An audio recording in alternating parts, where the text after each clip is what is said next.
será que isso aqui é só uma propaganda de chinelo ou tem uma mensagem política por trás?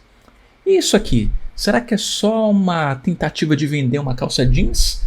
Ou tem uma mensagem discriminatória oculta? Aqui eu vou fazer um comentário rápido sobre duas peças publicitárias que geraram um certo burburinho, uma certa polêmica aí nas redes sociais e que me lembraram um livro muito interessante do Humberto Eco chamado Os Limites da Interpretação. Bom, para começar um breve resumo, né, sobre esse comercial da Havaianas com a atriz Fernanda Torres. O roteiro ele puxa aquele ditado popular de começar com o pé direito, né, que é começar bem, começar de uma forma positiva, é uma coisa relacionada ali à superstição, né? Uma mensagem óbvia, uma mensagem fácil de entender.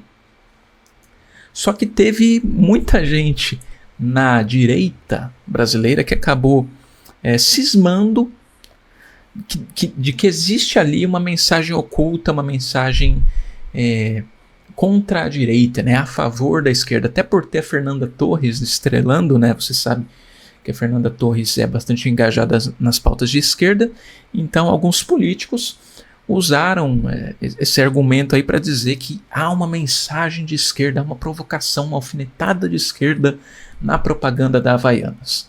E aí o efeito manada, né, fez com que muita gente de direita encampasse lá uma campanha para boicotar a Havaianas, para não comprar mais os produtos dessa marca ligada ao comunismo, blá blá blá blá blá blá blá. Só que não é só na direita que isso acontece não, hein? Alguns meses atrás a gente teve esse caso aqui da marca American Eagle, que é uma marca de calça jeans, de roupas jeans. Eles usaram lá a Sydney Sweeney, que é uma atriz que está em alta, loirinha, olhos azuis, e a frase da campanha era Sydney Sweeney tem bons jeans, que em inglês ali tem uma questão de pronúncia, né? Que jeans também a pronúncia para a palavra genes. Então, Sydney Sweeney tem bons genes. Isso é um dito popular, né? Que quer dizer que a pessoa é bonita. E aí veio uma galera de esquerda para falar que isso é um absurdo porque tem uma mensagem de discriminação você colocar uma loira de olhos azuis para dizer que ela tem bons genes. Inclusive teve até jornalista pressionando a Sydney Sweeney por causa dessa propaganda aí recentemente, tentando dar uma lição de moral e tal. Enfim, toda aquela coisa que a gente se acostumou a ver da esquerda faz uns 10 anos que está desse jeito aí. Enfim, como você pode notar, eu acho os dois casos absolutamente ridículos. Eu acho muito pouco provável que alguém dentro da Havaianas, por exemplo, tenha olhado e pensado, olha, a gente está botando uma grana pesada aqui na propaganda com a Fernanda Torres, pagamos uma nota para ela fazer a nossa publicidade. Que tal a gente aproveitar a oportunidade para dar uma alfinetadinha na direita? Que tal a gente colocar uma mensagem política na nossa propaganda, aproveitando que tem o ano eleitoral chegando? Olha, que excelente ideia, hein? E, olha, eu realmente vi gente, até pessoas que eu respeito, assim, profissionalmente, o trabalho e tal, embarcando nessa história aí de que tem uma mensagem, de que tem uma alfinetada ali. Só que é necessário uma forçada de barra, uma certa forçada, uma interpretação bastante forçada. E é aí o ponto que eu queria chegar, né? Porque qual é o limite da interpretação? E quem tem algo para nos dizer sobre isso é o Umberto Eco, filósofo italiano, um dos principais especialistas ali na semiótica, né? Que é o estudo dos símbolos, dos significados dos textos, da construção do sentido, do significado dos textos. E no livro Os Limites da Interpretação, ele faz lá uma reflexão justamente sobre esse erro que é você pegar um texto e você tentar, a qualquer custo, enxergar nele algo que ele não diz. E o Umberto Eco vai chamar esse ato, né, de forçar uma interpretação de superinterpretação. E a superinterpretação é, na verdade, uma visão paranoica, né, que é típica de comportamentos de grupos conspiratórios. É claro que o receptor, aquele que lê ou aquele que ouve um texto, né, ele participa também da construção do sentido porque ele interpreta a partir das referências que ele tem. quando a gente vai interpretar alguma coisa, a gente só consegue interpretar a partir das referências que nós já temos. Mas isso não significa que você vai simplesmente jogar fora a intenção do autor. O autor, quando ele escreveu alguma coisa, ele tinha uma intenção ali, que talvez você não consiga captar por completo porque você não tem as referências. Mas não é por isso que você vai jogar fora, e você vai simplesmente inventar uma intenção para o autor, você vai tirar do seu nariz uma intenção que o autor não teve, né? Se você vai atribuir, se você vai fazer uma análise e você vai atribuir uma intenção a esse autor, pelo menos você tem que ter algum fundamento ali para essa sua análise. Até porque se eu não tomo esse cuidado, eu posso pegar uma receita de bolo na internet e concluir que aquela receita de bolo na verdade é um código secreto que mostra onde está enterrado um tesouro no meu quintal. Faz sentido? Não faz. Mas se eu posso interpretar de qualquer jeito, então eu vou falar o que eu quiser. O texto está dizendo o que eu quero que ele diga. Eu invento meu próprio sentido e pronto, e acabou. Quando Umberto Eco escreveu esse livro, ele foi uma resposta para a teoria da desconstrução.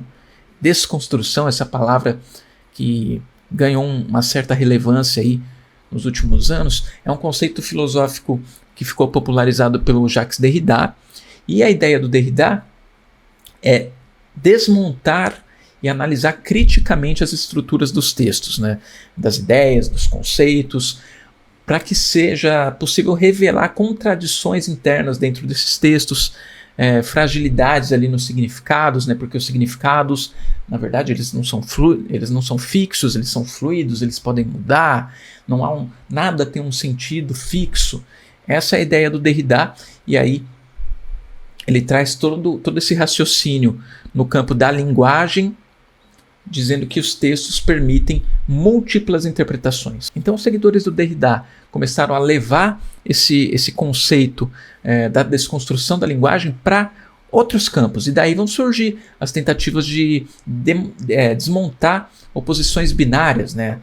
A diferenciação entre bem e mal, a diferenciação entre homem e mulher. Alguns movimentos políticos vão aplicar então essa liberdade de interpretação que a teoria da desconstrução dá para um monte de coisas, como se a desconstrução fosse necessária para gerar uma transformação, uma ressignificação, uma nova construção de significado. Então Umberto Eco vai olhar para essa tendência, para essa movimentação e vai falar, opa, cuidado com isso aí, porque quando você exagera na desconstrução, quando você exagera nessa liberdade de interpretação, você não está mais interpretando o texto, você está usando o texto. Você está usando o texto de acordo com a sua conveniência. Você está abandonando a intenção que o autor teve, você está desconsiderando todo o contexto em torno daquele conteúdo e manipulando ao seu favor, a favor da sua pauta, a favor da sua vontade. E aí é um erro grave. Afinal, se um texto pode significar qualquer coisa, no fim das contas ele também não significa nada.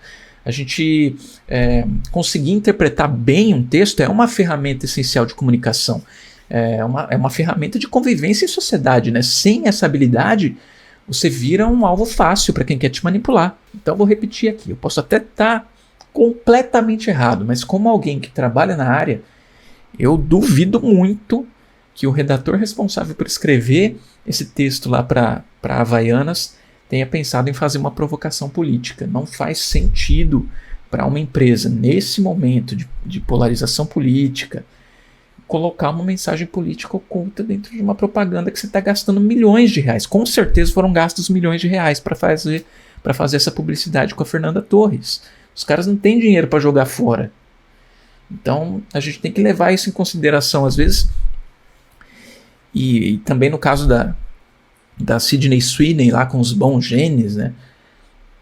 A gente tem que levar em consideração esses aspectos, senão a gente começa a fazer as interpretações mais malucas. E se algumas pessoas se convenceram dessa má intenção, dessa intenção oculta, assim como se convenceram de que lá naquela propaganda da Sydney Sweeney tinha uma mensagem discriminatória oculta ou subentendida, isso aí é só um sinal dos nossos tempos, né? As pessoas estão muito descontroladas, muito perdidas, tem que sair um pouco da internet, né? Ver o mundo lá fora, ver o mundo real para ver se coloca a cabeça no lugar. Porque nem tudo tem um significado oculto, nem tudo é apito de cachorro, como se diz. Na maioria das vezes é só o óbvio mesmo, é um trocadilho bobo. E aí tem aquela pessoa lá na internet que tá ali, ó, falando no teu ouvido, ou falando nas redes sociais, digitando ali e vendendo uma ideia para você que na verdade não existe. Então o recado aqui é: cuidado com quem quer te forçar a enxergar mais do que realmente existe ali num texto, num conteúdo, num vídeo, enfim, num áudio. Essa pessoa ela pode ser alguém com o psicológico fragilizado por conta do ambiente tóxico das redes sociais, né? Às vezes essa própria pessoa ela não está fazendo por má intenção, ela foi pega nesse ambiente que te força a enxergar coisa onde não tem. E aí ela está repassando isso. E se você não tiver de olho nessa dinâmica, você pode ser engolido também. Essa pessoa que está tentando te convencer também pode ser alguém com baixa capacidade de interpretação de texto. A gente sabe que ensinar as pessoas a interpretar o texto não é o forte no nosso sistema educacional, então pode ser alguém que acabou caindo no erro ali, acabou sendo incentivada. E pode ser também uma pessoa mal intencionada mesmo, algum político tentando ganhar notoriedade, algum jornalista tentando ganhar relevância, algum influencer tentando capitalizar uns views ali em cima da polêmica, enfim, e fomentando essa polêmica, né? Então, muito cuidado, olhe um pouco mais para fora da internet, nem tudo tem um significado oculto por trás, tá bom? Um abraço, tchau.